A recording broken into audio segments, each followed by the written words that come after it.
Hey. Welcome to The Corner. My name's Danny Calafell. I come to you guys live every Monday, 5 p.m. Eastern, to talk to you about business sales, increasing income. Like to pump you guys up off of the weekend on Mondays, getting you guys, some new techniques and strategies to help you out throughout the week. Today, I'm gonna drop a lot of info, but today I want to talk to you guys about why you hate your job. So this is going to be for people that are working 9 to 5. This is going to be for even business owners. You could relate this to, because, with a lot of businesses, you end up having a lot of jobs that entail, especially when you're a solopreneur, you end up having a lot of jobs that entail what it is that you're trying to accomplish with your business, or, whatever your goals are. And, for people that are working at jobs, I see so many times people are a lot of you guys, you hate what you do, and you're just going to work. You're going to work to pay bills. I always like to throw stats out there. 78% of the U.S. population lives check to check. Now, I can't see anybody that enjoys living paycheck to paycheck, having to go to work every day just to make ends meet. Which is why I hear a lot of times people are like, I'm tired of working at this job because I'm just making this other person rich and I'm not making anything out of it. I'm just barely getting by, while this other, while everybody else is really, making it and making a lot of money, and they're able to live the way they want. And, at the end of the day, let's start out with this. People hate what they don't know. And if you guys are taking notes, you guys should take this down. You guys should write this down. Okay. You hate what you don't know, what you don't understand. I'll use technology, for example. You got a lot of older people, as they've gotten older over the years, they've tended to abandon wanting to learn new things. And when they end up abandoning wanting to learn new things, now they hate technology. You put a phone in front of them, they hate it. They don't know they don't understand it. They don't want to use it. They don't want to have anything to do with it. There's some older people where they still, we're used to using flip phones up until the point where they stop giving them out. They forced them to upgrade. You got a lot of older people that hate using the new technology, and they only hate it because they don't understand it. I come into a lot of businesses a lot of times. We got industrial companies. We have, especially in the industrial industry, right? A lot of these guys, they're so stuck with old school methods. They hate all you guys in the industrial sector. You guys know exactly what I'm talking about. You guys hate the new technology, the new ways to implement things and make things simpler. But with you think that it's complicated. And the only reason why you think it's complicated is because you don't know enough about it. You don't understand. So that's why number one is you hate what you don't know. Okay? You don't understand what it is that you're doing. If you're at a job, you may understand the job. You may understand what it is that you're doing, but you don't understand in depth on what it is that you need to do to have more. So again, it goes back to you don't understand. All right. Number two, I always like to say this. You guys are here a lot of times. We talk about this. When you don't know KNOW, you end up with no. N-O. Okay. When you don't know something, KNOW, you end up with no. Now, that means no results. That means no solutions. That means no opportunities. That means no going forward. That means no everything, because you don't KNOW. Okay, so just write. You guys got to write this down. When you don't know something, you end up with no. All right. How many people Okay, that you guys can think of, or maybe you're in the same situation. Because I'm talking a lot of you guys that fall into that 78% category. All right, we have over 300. Just think about that for a minute. Let's touch on that. 322, a little over 322 million people in the United States, the land of opportunity, they say. Okay, and 78% of the U.S. is living check to check. Now, why are you guys that fall into that category? Why do you guys living check to check? Reason is you don't know. So when you don't know, again, you end up with no. You can't get ahead. You're barely making ends meet. And I got news for you guys. Towards the end of this year, we're on our way towards a recession. We are on our way towards a recession. And if you guys learned your lesson from COVID, everybody got spanked. Every single person. I don't care what level of business, what level of playing field, what level of finances you're on. Okay, every single person got hit, got spanked. It was just people got spanked in different ways at different levels. Okay, so if you're doing extremely well, you got hit, but you didn't get hit as somebody who was struggling and barely making ends meet. So like you guys need to think when I talk about knowledge, when I talk about knowing something, you guys got to look at it where it's like, and if you guys fall into this category, this is how you have to look at it. Okay, what do I need to do so this doesn't happen to me again? Not going through it, getting over it and say, oh, thank God that's done. Thank God that's over with. No, because this is going to happen again. They say, these are routines. Recessions are routines. They happen. Market goes up, market goes down. Real estate goes up, real estate goes down. Okay? Everything goes up and down. It fluctuates. Now, I don't know about you, but when things go down, I don't want to be in another circumstance where I get hit if I'm one of you guys. I don't want to be in another circumstance like that. So what do? I need to think about ways that I'm going to prevent that from happening, meaning I need to know something. What do I need to know? What is it that I don't know right now? And what is it that I do need to know so I can level up and I don't end up in that circumstance again? Now, I got news for you. There's nothing that you do that's going to create growth that you're going to enjoy a lot. Okay? That's the first thing. Because if that's the case, you're not putting enough pressure on yourself, and there's not, like, you want pain. You want to experience that. Anytime you're at discomfort, anytime you're experiencing pain, it's a good thing. Anytime you're experiencing discomfort, it's a good thing because it means you're pushing yourself. Just think about when you work out. Think about when you're running. Think about when you're anything that you're doing that creates resistance, it creates that pain. Okay, I want that pain because the pain that I get, the pain that I'm receiving, it's showing me that there's resistance. So where there's resistance, there's growth. You guys should write that down too. Where there's resistance, there's growth. If I have a lot of resistance, that means there's a lot of opportunity. And if there's a lot of opportunity, that means I can grow from there. All right, when I used to fight, all right, when I back when I was boxing, like we put our bodies through hell.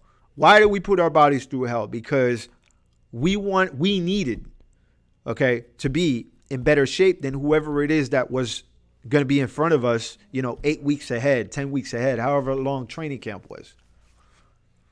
So we had to put our bodies through rigorous training in order to prepare ourselves so we were in the best shape and could withstand whatever stood in front of us. Now, training was hard. Wasn't easy. There were days I hated it. But I knew the harder I worked, the more result I would get. Because I knew I had to know I knew the reason why I was doing that. You guys got to think, what are you doing and why are you doing that? What do you need to know, okay, so you don't hate what it is that you're doing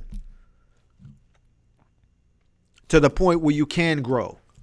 Because there's a difference, again, there's a difference between hating what you're doing and doing it anyways because there's going to be growth, and there's a difference between hating what you're doing and just doing it because you have to and because there's no other way.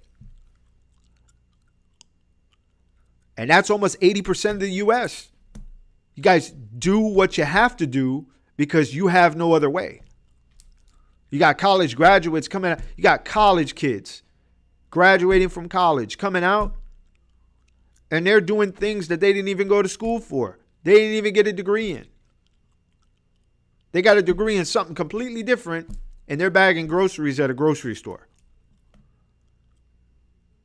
They got a master's degree. They got a bachelor's. But they're stuck. It's because, and I always talk about this, you got to get access to the right info. So what do you need to know? All right. Next thing is, I don't know how to make money. So again, the knowledge piece. All right. What I'm doing, I'm not making enough of. And if I'm not making enough of it, I hate what I do. If I'm making like, I mean, listen, you guys are if you guys are making like $1 million a month. Let's say you guys were making $1 million a month. I bet every single one of you would not hate what you do. But you hate it because you're not making enough. I had a guy I interviewed. I always talk about this. I had a guy that I interviewed once. I should reach out to this guy and pay him for all the give him a little something for all the times that I've talked about him. But this one guy, well, I mean, this has happened multiple times, but this one guy in particular, he wanted a job in sales and you know, we went through the interview process and everything. And you know, I asked him, I was like, you know, why are you thinking the way that you're thinking? And why are you answering the questions the way that you're answering them, as far as you just wanting the bare minimum? And he's like, because I've never made any more than what it is that I'm making now. And I said, okay. I said, so how excited would you be if you had the opportunity to be able to make a lot more money? Like, how would distance even matter?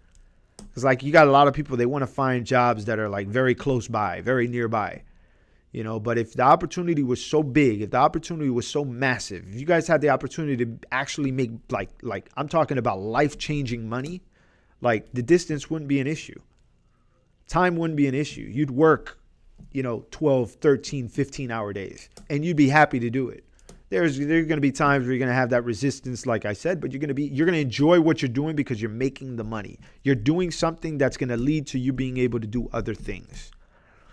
So that's you don't know how to make money. You don't see growth. A lot of you guys are working. There's no growth. And I always, anytime that I sit down with people that are employees of companies or departments, when we sit down with departments and we go over things with them, like, you guys got to see the end of the tunnel. You guys got to see that light. Like, there's no growth. And if there's no growth, you need to sit down with your boss and you need to ask him, hey, listen, like, where's the growth opportunity in this? This is the questions that you guys aren't asking when you guys get the job in the first place. Or before you get the job, when you go in for the interview, you guys got to have those uncomfortable conversations. And I got news for you. If you're sitting in front of somebody and they're not able to answer those questions confidently and they don't want to have that discussion with you, you're talking to the wrong person and you're talking to the wrong company. And that's your red flag and signal to get the hell out of there and go somewhere else. Because anybody who cares about their business and cares about growing it, they care about their employees. And they care about putting them in a direction of growth, because they understand that when their employees grow, the business grows. Okay? Businesses are only as good as the people working for them.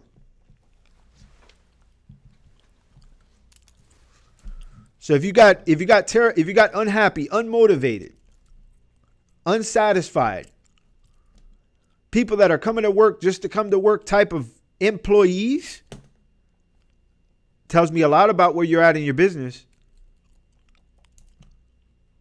Tells me a lot about where you're at in your business. So, like, you don't know how to make money. You don't see the growth in the company because you're not asking the right questions.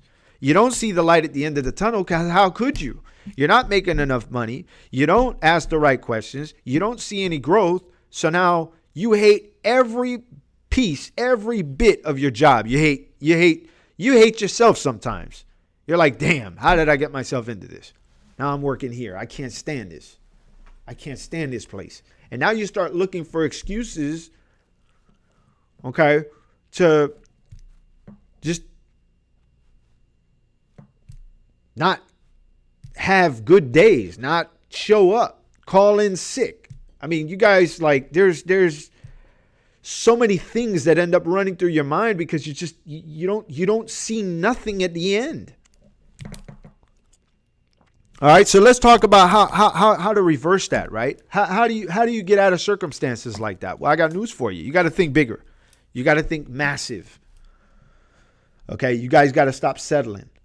You guys need to have those hard conversations. You go to a job interview, you need to have those hard conversations with the boss. You need to have those hard conversations. Hey, listen, let me ask you something. I'm here. If I do X, Y, and Z, where can I see myself in 2 years from now? Where can I see myself in a year from now?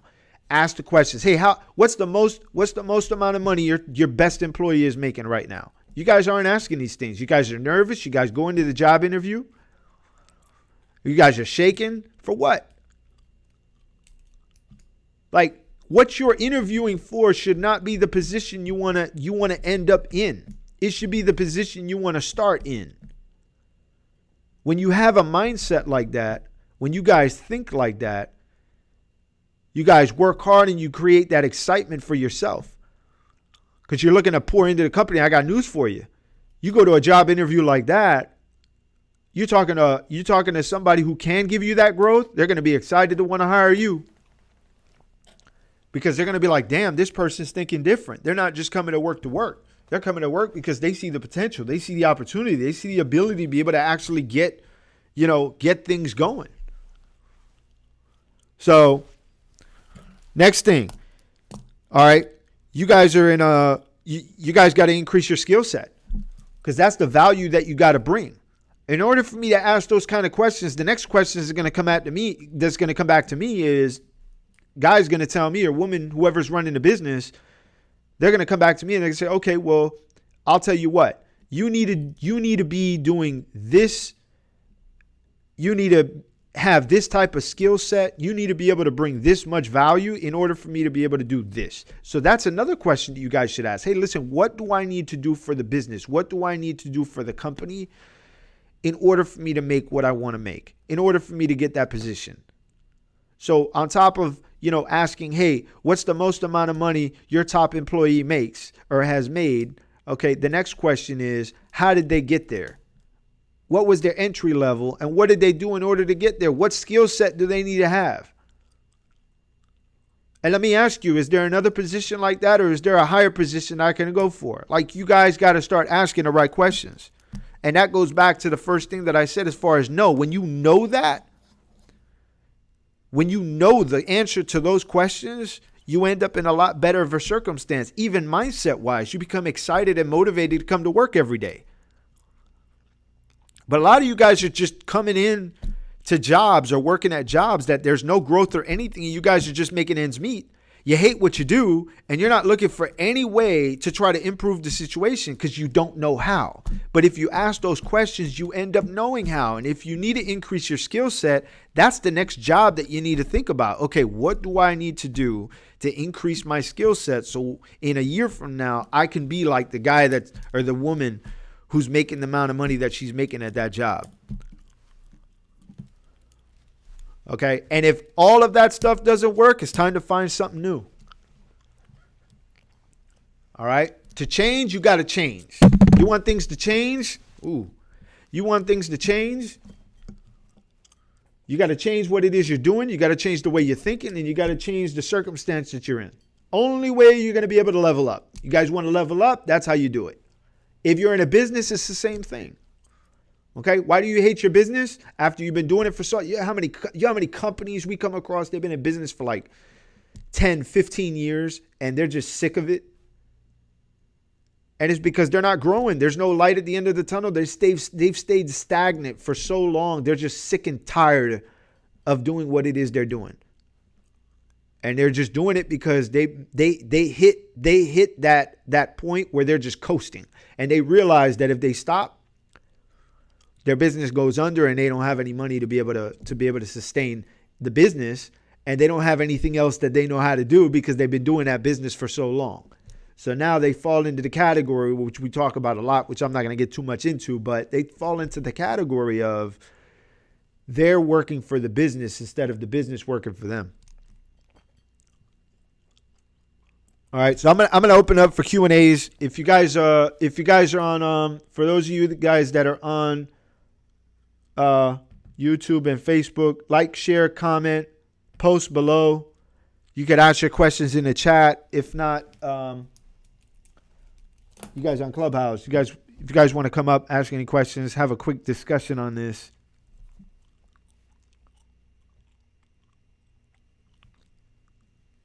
Do we have any questions? Well, I like what you shared there, Danny, and I think a lot of people are, analysis paralysis. They get stuck and they don't make any moves.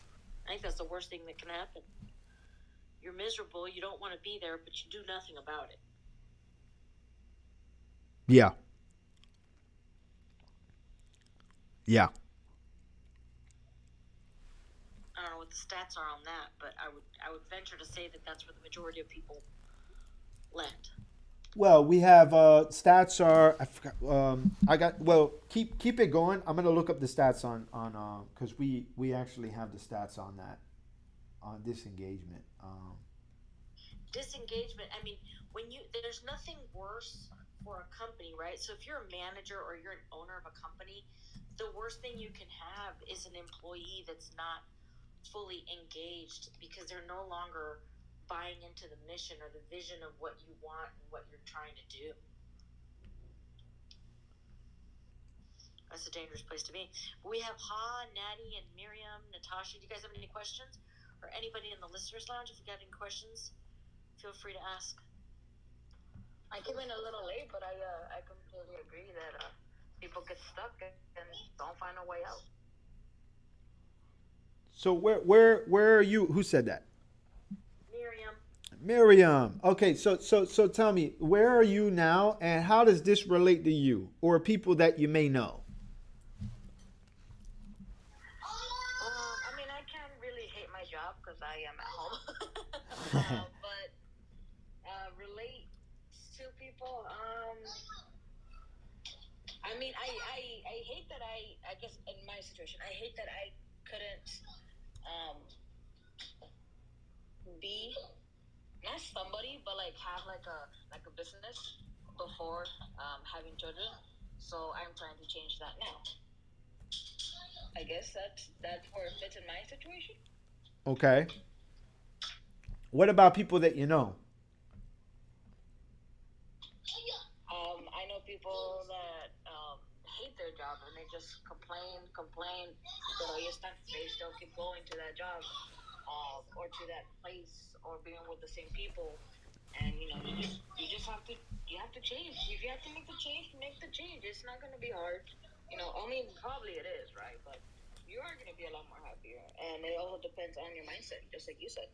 Yep. So I'm gonna throw some stats out to you guys, right? So 61% of Americans at work say they're burnt out at work.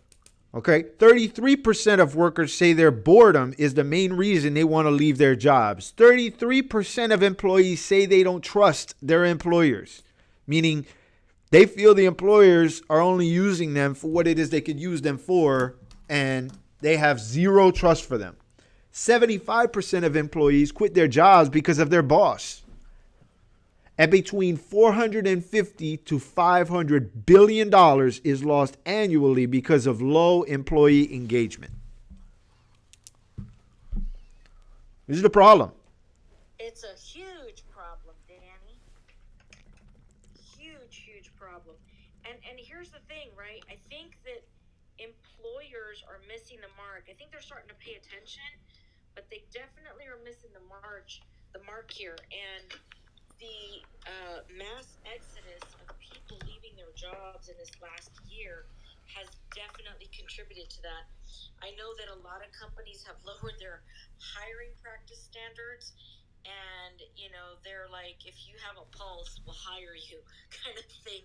I mean, it's gotten to that point for some companies, but and then there's other companies like Google, right, that they don't struggle to maintain and retain employees, but then again, the Google culture and what they've created is unbelievable. I was having a conversation with a Googler who was telling me, hey, we've got lunches provided every day. It's salads or soups or sandwiches, and they have nap rooms. And I'm like, I can't relate because I don't work like that. But I think that the younger generation, that's what they're looking for. So they're looking for a place where they can go to work, they can play games with their friends on their breaks, they take naps, they have a work hour week. And I mean, I guess this is like a job utopia that's, I think it's impractical and not, easy to sustain long term. But I think that's what a lot of young people are looking for. Yeah. Yeah, but It's unrealistic. it is unrealistic because you have to understand, what does Google do? That everybody, what they did for everybody was brilliant because everybody, what they do is they're creative, and it's not one of those jobs where it's 9 to 5. You punch in, okay, I need this amount. I make sure all your emails are done. Make sure all these accounts are out. Make sure all these funds are funded. There's not a process, right? Everybody in Google, they have to be creative. They're coders or whatever, and they have to be creative. In order to be in a creative sense, you have to give them that luxury, right? If you're an artist, you're not creative between 9 to 5. There's no time frame. There are times when you feel up getting up painting like at 1 a.m. or something, and that's what Google has created. So that's why a lot of like Google's, your Facebook, are successful with keeping people. It's because of that. They keep it like that. But the problem is, to get into Google, it's 17 rounds of interviews, and it's not just a one-on-one interview. Have you tried and sit down and have a panel of interviews with 20 people throwing questions at you all at once for 2 hours straight? Yep. That's what they do to get in there. So, and yes, they have a chef cooking for them. They have a 5-star chef cooking for them for lunch, dinner, and breakfast. But that's what they need to do to get in there. And everybody's always looking for that fantasy job. But you know what? There are people standing in line around the corner for the Google job. And unfortunately, Yeah, but here's the thing, right? Here's the thing, right? Are they actually happy with what it is that they're doing because they see growth within themselves and within what they're actually able to do as far as opportunity wise, or are they just happy because of what's being provided to them at the job? That's the question. There are people that actually quit Google. And when it's like when you're working for the top company of the world, right? And then you quit. Then you're in that industry. Yeah. And then where do you go, right? If you work for Google and you quit for Google, where would you go after that? You would probably maybe go to Yahoo. Maybe you might go to Facebook. It's Yep. still not the same. And there are people who actually have quit Google, and they're like, I'm bored. They work with other companies, and they're just like bored. That was like their biggest mistake they did was quit. Yeah, So, exactly. And Exactly. there's a lot of other people that once you're a Googler, right? right? They call you a Zoogler, an ex-Googler. Once you're part of that elite group of people that has come from that corporate culture, if you will, that training program, you're hireable. You're actually desirable. And a lot of people want to bring you on. And then there's companies that say, no, I don't want you. I don't want you napping. I don't want you doing all these other things that Googlers do, right? But you're part of a university and a club that, the friends and the people that you meet, a lot of people have left Google and started, big companies and have sold for, millions of dollars. Well, I've met a few of them here on this app. Well, here's the thing, right? I want to just like relate this to like, situations that I used to go through. I mean, for a while I hated, my first job was at a restaurant. I remember it was and I used to like, I hated it. And I hated it because it was like, it was just it was tiring. There's no like, and I always tell people, right? So it's the goals. When you write your goals down and when you have a clear idea of what it is that you want, things become a lot more exciting when you put yourself in a position to be able to get closer to what it is that you want. That's where the motivation comes in. That's where the firepower comes in. Right? So it's hold on a minute, Vincent. I'm going to get to you in a minute. So like, at the end of the day, when you have your goals down, when you have that vision of where it is that you want, what it is that you want, and what you're doing is getting you there, or what you need to do in order to get there, that's where that, like, I don't believe in that whole burnout thing. You have a lot of people, they're like, oh, I get burnt out. You only get burnt out because it's like, you got a lot of the college students. Okay. A lot of you guys may be college students. All right. You guys are getting burnt out because you're drinking Red Bulls. You're drinking a bunch of coffee and staying up late at night just so you can get through with your test. But that's not going to do anything for you other than getting you a degree. Okay. But then it's like, what are you going to do after you get the degree? You haven't thought that far ahead. And if you have, it's like, okay, well, I'm going to get my degree so I could go work at this company. But I'm talking about like thinking past that. I'm talking about thinking like, okay, I want to get this car. I want to take trips here. I want to have this. I want to have that. And it's like, okay, is what I'm doing bringing me steps closer to that? And at what speed is this happening in? So it's like, I knew when I was younger, like the things that I was doing was not in line, which is why I felt very uncomfortable. I felt very upset. I hated what I did. Okay. I hated what I did. And then it got to the point where, like I said, when I was boxing, there were days where I hated what I did, but I knew what I wanted. Okay. And if I was in camp for a fight, I'll say this. I enjoyed training the most when I had a fight coming up. I hated training when I didn't have anything in front of me. I hated it. I did it because I needed to stay in shape. But I hated training when I didn't have a fight coming up because I didn't have, like, I was just training just to train. It wasn't like I had, all right, I got this guy I'm getting ready to fight. We have, it's going to be for whatever, whether it was a ranking or whatever the case was. Okay. And like, this is the reason for it. But when it was just like going to the gym just to go to the gym, just to stay in shape, I hated it. Okay. My first company, there was a lot of things that I had to do because I got into music before I got into business, the company that I have now. And I was in the music industry. There were certain things I hated about that because there was no like clear vision. I remember sitting down with a friend of mine and he was like, okay, what do you want to accomplish from this? And I'm like, well, I don't know. That's a good question. We're just trying to make some money. It's like that's what happens with a lot of you guys. You guys are stuck because like there's no like end result. There's no light at the end of the tunnel. And I wanted to, I threw my example out there so you guys can relate because I know a lot of you guys do. I know a lot of you guys relate to that. You're like, damn, I really want this, but am I doing enough? And am I in place? And am I in position? Like you guys were talking about the Google workers. the people that are working at Google, the people that are working at Facebook, the people that are working at all these fun companies that they put a lot of things to get people engaged, but is it really giving them what they want? Or is it giving them the opportunity to be able to say they work for that company? I don't care who I work for. Okay? I care about what the opportunity is giving me so I can have what I want. It's like if I want to travel the world, am I doing what is necessary so I can be put in a position so I can travel the world? Not so I can have the name recognition. A lot of you guys start businesses and you guys are like, I'm the president of the company. I'm the CEO. Congratulations. You got a name now.